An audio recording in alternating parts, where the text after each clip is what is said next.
All right, folks, what is going on? This is episode 332 of the First and Frame Rate Show. I am VF Baller. Over here, we talk about Georgia Southern and Atlanta Falcons football. And before I get started, I want to start off with this, passing of Ed Jasper, former defensive tackle of the Atlanta Falcons. Was one of my favorite players on NFL 2K5 if you played any video games. I used to love using him on the defensive line to get to the quarterback. One of the defensive players that was around during the Michael Vick era, and it's really sad to have him, pass at the age of 49. It's entirely too young. So just wanted to get that out of the way because it's happened a few days ago, and I really didn't, I didn't really think about it too much, to be honest, because it's like, with death and stuff, you just try to put it out of your mind, but just stuff like that happens. It really sucks, but nevertheless, rest in peace to Ed Jasper, passing away at the age of 49. All right, let's go ahead and get into what is going on here. This is episode 332 of the First and Frame Rate Show. I am VF Ball. If this is your first time here, welcome. I am on YouTube and Rumble. I'm also on Anchor, Spotify, Apple iTunes, Stitcher, and Google. So basically all your favorite platforms, you can go find me over there. And we have a lot to talk about today. I mean, I am really excited with everything that is going on. Yesterday was very, it was a very exciting day because our Discord just blew up. A lot of people started coming in, Georgia Southern fans, and I really appreciate it. Shout out to one of the, basically the creator of the First and Frame Rates Discord, DJ81. He was also a former co-host of the show when it was under a different format. Very helpful of getting everybody in and getting everything in order as far as the Discord is going. So if you haven't already, go over there and join the Discord. We're talking about Georgia Southern, all types of sports, everything under the Georgia Southern umbrella and sports related. So it's going down over there. We're growing really fast. Also, we're going to get into the topics today of these, what can you say about bringing hardware back home? The women's golf team wins the Sun Belt. I think the men won last year, and then you already had the cheerleaders win the national championship. I mean, we're just bringing on hardware left and right, and it is awesome. We're going to talk about that. Also, we're going to talk about Najee Thompson, probably one of my, my favorite Georgia Southern Eagles, at least one of my favorites. I have so many favorites, but Najee Thompson is returning from an injury. What does that mean for the defense? And we're going to throw a little bit of Falcon stuff in there. We're going to talk about Grady Jarrett and what does it mean that he did not show up for the voluntary workouts for the Falcons. Is that a big deal, or is there something there's nothing, to it? So we're going to get into all that, but I'm going to talk about these women the women golf team winning the Sun Belt. This is really cool. This is really cool because not only over here I talk about Georgia Southern and Atlanta Falcons football, I am starting to expand to where I'm talking about other aspects of Georgia Southern athletics because, football is my passion. I've been following Georgia Southern football for, probably like the late 80s, early 90s. I mean, I remember the Tim Stowers, national championship game. So I mean, that's how young I was, and I really started watching Georgia Southern. Me being a kid from Savannah, Georgia. That's what we did. We followed Georgia Southern football in my family. So this is something I've been watching for years, and it's like I really never paid attention to any other of the athletics in at Georgia Southern. Shout out to Jared Benko. Jared Benko has done a great job with the athletic department in general, and he's been helping out on Twitter, put a spotlight on all the athletics. I mean, from the football team all the way to the women's rifles team. I mean, you know about what's going on because he always spotlights, what these people, these students, athletes are doing. They're doing a really good job at actually excelling at their sports. And it really just caught my attention all the way back when, the women's basketball team started doing really good. And then, the boys basketball team was actually doing well, at one point. Everything was just starting to snowball. And then it really hit me when the men's won the golf tournament, or when they won the Sun Belt last year. And I was like, okay, there's more to this. Then I turn around and then the the cheerleading team, and now the women's golf team wins the Sun Belt championship. So that just puts more pressure on the other athletics that haven't won any hardware lately. Now, don't get me wrong, the football team has won, the Camellia Bowl, and we won the RL Carrier New Orleans Bowl. So we it's like I said, we're bringing hardware over left and right. But let's go ahead and get into the women's golf with them winning the Sun Belt. Looking at it on GeorgiaEagles.com, I'm going to follow and I'm going to paraphrase what I see in on the website about what happened. Basically, this is the first Sun Belt women's golf titles for the Eagles as Georgia Southern began its women's golf program. So this is all the way back in 2015. This is the first, title. So that's awesome. And, that is really cool to see. I'm trying to see anybody who stands out. Let's say freshman Sarah Chana. I think I said that right. Sarah Chana Radisson. I think I said that right. I'm not good with names. Earned a medal honors. Senior Mia Ness. I think I said that right. Tied for second, and Georgia Southern won the Sun Belt Women's Golf Tournament Championship. At the LGPA International Hills course. So the Eagles went plus 31, led the tournament wire to wire, so they never trailed, and they topped defending champion Coastal Carolina by 4 strokes. So, and Arkansas State came in third, and Texas State won it for. Hey, let's talk about Texas State, man. Texas State, man, they're just. Man, that Twitter account, I just can't get over that Twitter account. Just some salty dudes, man, when losing baseball against us. Radisson, Ennis, I can't say that. Please forgive me for the name. Radisson won the individual title by a stroke over Ness +5, and the University of, I think this is Texas. I want to say the UTA's Hyder and Hillendorfer. Sophomore Abby Newton fired a 73 in today's final round, tying the lowest score of the day, and finished the tied for 11. Senior Madison Heidman posted a 75, and Eagles scored the second lowest score, finished tied for 27th.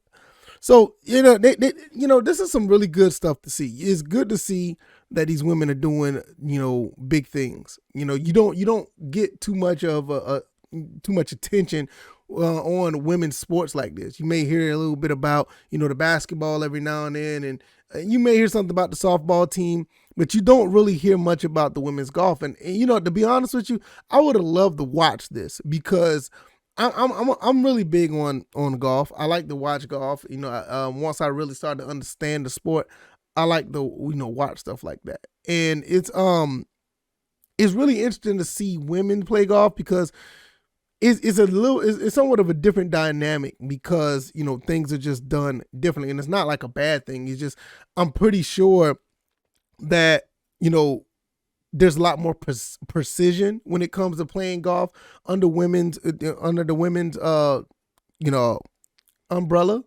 So I would really like to see how is that played out, because I'm pretty sure it's more precision as far as putting the ball in play than compared to how some men play, where a lot of them like to play for power for the most part. And it's cool or whatever. But I think one thing that's special about golf is that, the preciseness of where you want ball placement, the lie, where you want to lay that ball in on the green or on the fairway, or where you want to put it. And, it's a lot goes behind that. Now, I'm not to say that women can't do the power behind it, because there's some women stronger than me. You know what I'm saying? But it's just, I just find it interesting under that, mantra that I'm pretty sure that there's more precision when it comes to it because of, just the factor of, you're not trying to worry about hitting the ball far every single time. So I would love to see how that plays out. But congratulations to the women's golf team. They win the Sun Belt first time. And this is, since they've been in the program since 2015. So, you got this going on, the cheerleaders winning, the men won last year, the football team is on a down year, but we did win a bowl game not too long ago. It just feels good right now. And I want to segue into the football team because I just got finished talking about the scrimmage, and the scrimmage was really, really cool. These guys are actually, looking a lot different than what we saw before. And it seems like that we're going to be able to make some things happen with this offense. And one of the people that are going to be, one of the guys that's going to make a big difference is a Najee Thompson. Najee Thompson is more of, a utility player. He can play offense, defense, and he loves playing special teams. And he was injured last year after playing against who did he play against? Yeah, in the Coastal Carolina game. And he ended up missing out the rest of the season with ankle and thumb injuries. So he was out, but he done pretty good for himself. Played 9 games, started 2, which I think he should have started more. But even with he played 321 total snaps. He posted 25 tackles, 1 interception, 1 pass breakup. Special teams, he had a tackle against Gardner Webb in Florida Atlantic.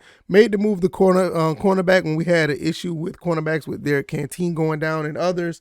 And he done pretty good for himself. The year before that, he played in all 13 games back in 2020 and in 2019. So he's actually a really, really versatile player. He can do a little bit of everything. Now, I can go down this entire list of all the things that he's done in his bio, go through his stats, whatever. I mean, man, it'll take me forever, But for a 5th-year senior and to have him back on the team, it really means a lot, especially when you got guys coming in who can, like a Ashton Whitner, who literally could step in and take that role of leadership in the secondary once, Najee Thompson graduates. Mark Stampley is going to be on campus really soon.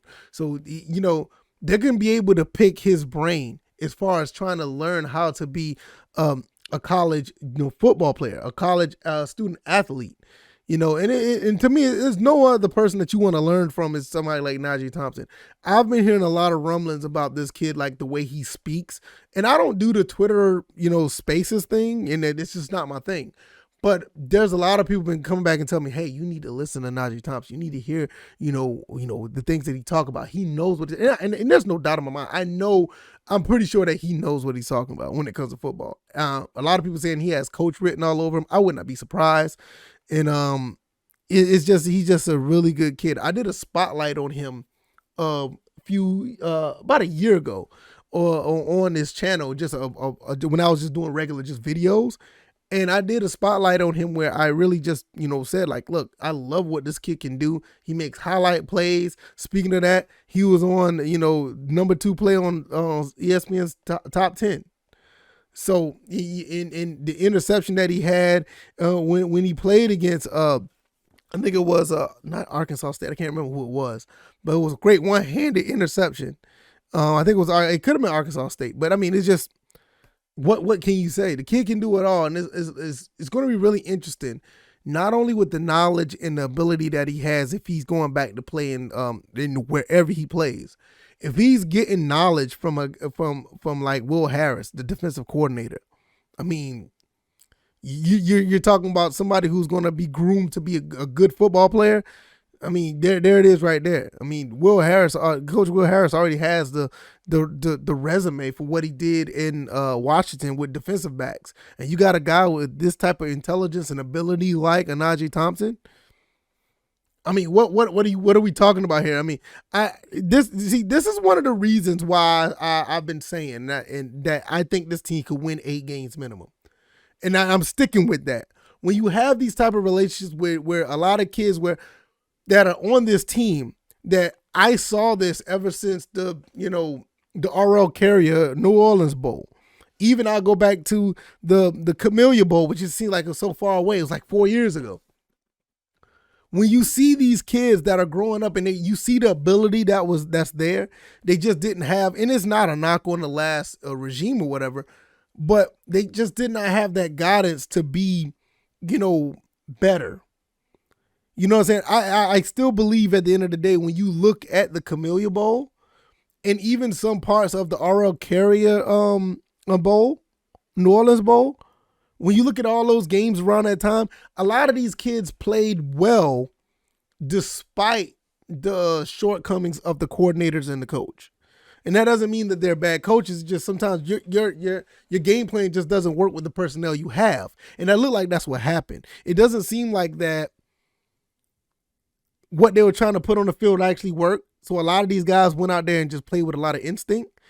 And you see that with a Najee Thompson. You saw that with with the CJ Wright. You saw a lot of that with Randy Wade and other players. Derek Canteen. You know what I'm saying? Even on offense, you saw a lot of these players like a Derwin Burgess, the plays that him and Cam Ransom connected on. JJ McCann. You see these type of plays.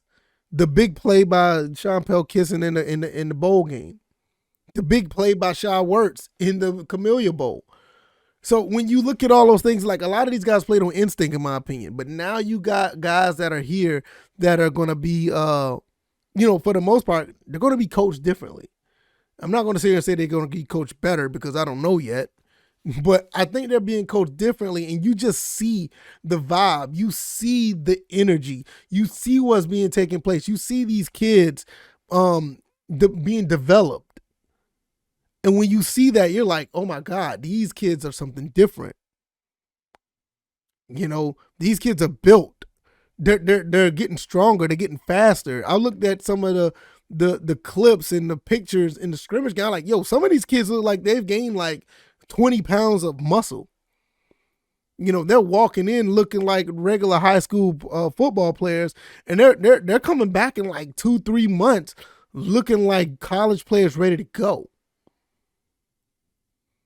So this is why I say what I say about what this team is capable of winning. The schedule is not as brutal, but the schedule is intimidating because there's still a lot of unknown with this team.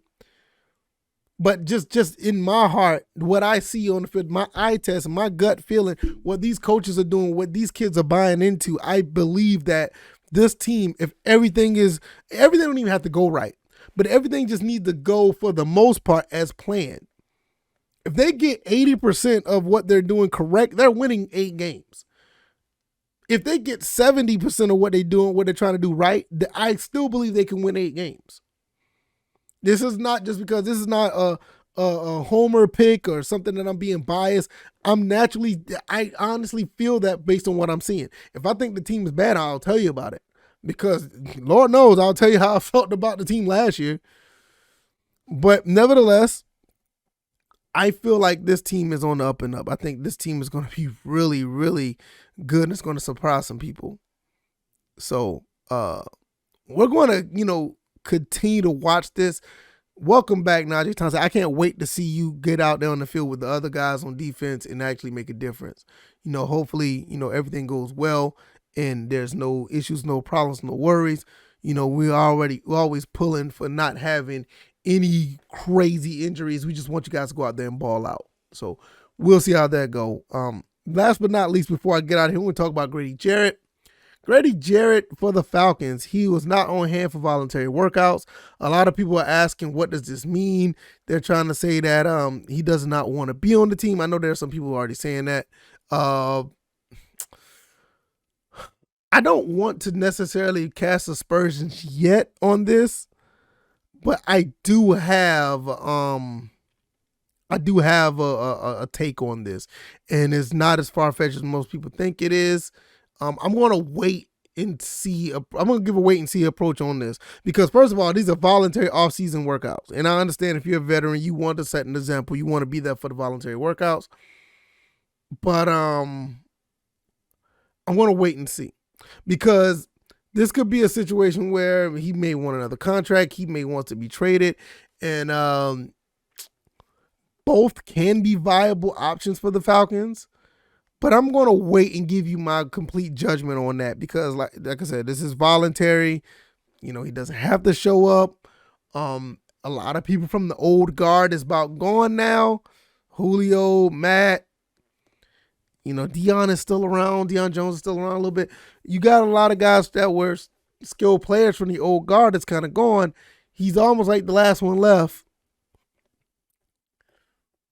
You kind of see what I'm getting at, but I'm not going to say it yet. After being with the Falcons for 7 seasons, he's done pretty good for himself. But got a new coach and a new GM. I'll just leave it at that.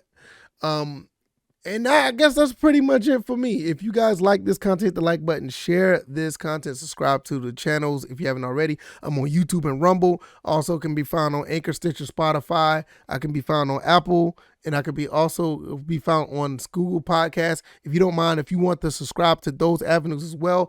Sometimes YouTube may act funny and the podcast may not be up.